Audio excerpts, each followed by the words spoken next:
ቅቡልነት ያለው መንግስት ለመመስረት እጅግ በጣም ወሳኝነት ያለው ተግባር ነው።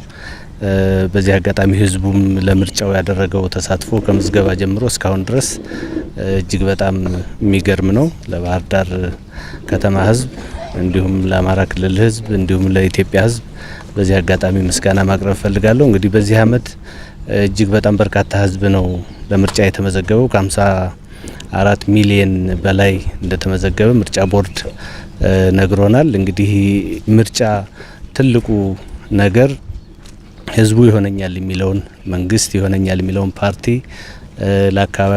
የአካባቢን ድምጽ የአካባቢን ልማት ያሳልጥልኛል የሚለውን ተወካይ ለመምረጥ የሚያደርገው ቃል ኪዳን ነውና እኛም እንግዲህ በዚህ በባህር ዳር ምርጫ ክልል ባህር ዳርን ለህዝብ ተወካዮች ምክር ቤት ወክዬ እየተወዳደርኩ ነው። እንግዲህ ባህር ዳር የጀመረችው በጣም በርካታ ነገር አለ። ይሄን ለማስቀጠል ከህዝቡ ጋር ሆነን ተባብረን እንሰራለን። ህዝቡ ከምዝገባ ጀምሮ ዛሬም ራሱ ከ11 ሰዓት ጀምሮ ነው በምርጫ ጣቢያዎች መሰለፍ የጀመረው ድምጽ ለመስጠት። ግን ያው በምርጫ ቦርድ ህግ መሰረት 12 ሰዓት ስለሚጀመር እስከ 12 ሰዓት ጠብቆ ነው የተጀመረው። አሁን የምታዩት ነው ህዝቡ ድምጽ እየሰጠ ነው። በጣም ደስ የሚለው ደግሞ በዚህ አመት ያለው ምርጫ ባጀማመራችን ትንሽ ለመመዝገብ መዘግየቶች ነበሩ የሚል የህዝብ ቅሬታ ነበር።